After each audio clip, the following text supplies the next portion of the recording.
World of ನಾಗಬಂಧನ ಮೂವಿದ ಒಂದು ಟೀಸರನ್ನು release ಮಾಡಿದರು.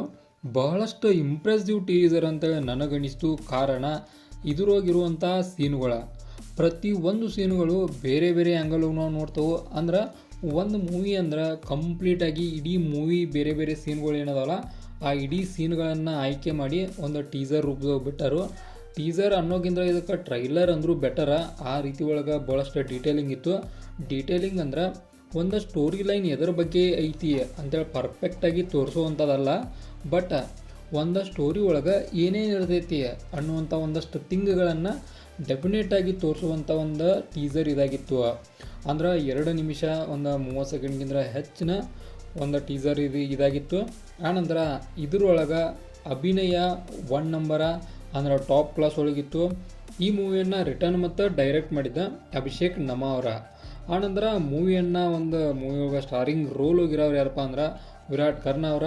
ಆನಂತರ ಒಂದು ನತೇಶ್ ಅವರ ಈ ಒಂದು ಮೂವಿ ಒಳಗೆ ಆ್ಯಸ್ ಅ ಒಂದು ಇಂಪಾರ್ಟೆಂಟ್ ರೋಲ್ ಹೋಗಿರ್ತಾರೆ. ಆನಂತರ ಐಶ್ವರ್ಯ ಮೆನೋನ ಅವರನ್ನು ಕೂಡ ನಾವು ನೋಡ್ತೇವೆ. ಅಂದ್ರೆ ಓವರಾಲ್ ಆಗಿ ಒಂದು ಚಲೋ ಗ್ರಿಪ್ ಇರುವಂಥ ಒಂದು ಸೆಟಪ್ಪನ್ನು ನೋಡ್ತೇವೆ. ಆನಂತರ ಈ ಒಂದು ಮೂವಿ 2026 ಒಳಗೆ ಬರೋ ಚಾನ್ಸ್ ಐತಿ. ಈಗ ಟೀಸರ್ ಆದ್ದರಿಂದ ಇದ್ರೊಳಗೇನು ಯಾವತ್ತು ಡೇಟಾ ಏನು ಅನೌನ್ಸ್ಮೆಂಟ್ ಇಲ್ಲ, ಬಟ್ ಭಾಳಷ್ಟು ಇಂಪ್ರೆಸಿವ್ ಇತ್ತು. ಆನಂತರ ಒಂದು ಹಿಸ್ಟಾರಿಕಲ್ ಬ್ಯಾಕ್ಗ್ರೌಂಡನ್ನು ಒಳಗೊಂಡಂಥ ಮೂವಿ ಅಂತ ಹೇಳ್ಬೋದು. ಅಂದ್ರೆ ಇದ್ರೊಳಗೆ ಆಲ್ಮೋಸ್ಟ್ ತೋರಿಸಿದಂಥ ಸೀನ್ಗಳನ್ನು ನಾವು ನೋಡ್ರೆ ಎಲ್ಲ ಕೂಡ ಒಂಥರ ಹಿಸ್ಟಾರಿಕಲ್ ರಿಲೇಟೆಡ್ ಇದ್ವು. ಅಂದ್ರೆ ಈಗಿನ ಜಯಮಾನಕ್ಕೆ ತಕ್ಕಂಥವಲ್ಲ, ಒಂದು ಓಲ್ಡ್ ಜನ್ರೇಷನ್ಗೆ ಇದ್ದಂಥ ಸೆಟಪ್ಪನ್ನು ಕ್ರಿಯೇಟ್ ಮಾಡಿ ಆ ಮೂಲಕ ಒಂದು ಮೂವಿಯನ್ನು ಒಂದು ರೆಪ್ರೆಸೆಂಟೇಷನ್ ಮಾಡುವಂಥ ಒಂದು ಕಲೆಯನ್ನು ಈ ಒಂದು ಮೂವಿಯಾಗ ನಾವು ನೋಡ್ತೇವೆ. ಆನಂತರ ನಾಗಬಂಧನಂ ಅಂದ್ರೆ ಇದು ಒಂಥರ ಹಾವಿಗಳಿಗೆ ರಿಲೇಟೆಡ್ ಇರ್ಬೋದು, ಹಾವುಗಳಿಗೆ ಸ್ನೇಕ್ಸ್ ಅಂದ್ರೆ ಅದರ ರಿಲೇಟೆಡ್ ಇರ್ತೈತಿ ಭಾಳಷ್ಟ. ಅಂದ್ರೆ ಒಂದು ಬುಕ್ ಕೂಡ ನಾವು ನೋಡ್ತೇವೆ. ಅದ್ರೊಳಗೆ ಆ್ಯಸ್ ಅ ಒಂದಷ್ಟು ನಾಗಗಳನ್ನು ತೆಗೆದಾರು.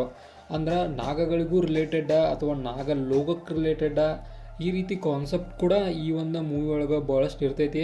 ಆನಂತರ ಆಲ್ರೆಡಿ ನಾ ಹೇಳಿದಂಗೆ ಹಿಸ್ಟಾರಿಕಲ್ ಒಂದು ಮೈಥಾಲಜಿ, ಆನಂತರ ಬೇರೆ ಬೇರೆ ಥಿಂಗ್ಸ್ಗಳ, ಆನಂತರ ಒಂದು ಸ್ಪಿರಿಚುವಲ್ ಆ್ಯಕ್ಟಿವಿಟೀಸ್ ಅಂದ್ರೆ ನಾವು ಶಿವಣ್ಣ ನೋಡ್ತೇವೆ, ಶಿವಣ್ಣ ಅವತಾರಗಳನ್ನು ನೋಡ್ತೇವೆ.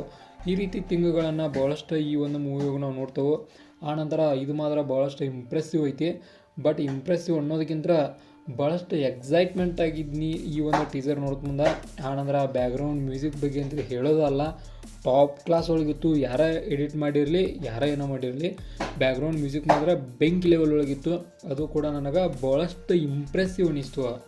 ಇದಾಗಿತ್ತು ನಮ್ಮ ನಾಗಬಂಧನಂ. ಓಕೆ, ಈ ಒಂದು ಮೂವಿದ ಟೀಸರ್ ರಿವ್ಯೂ.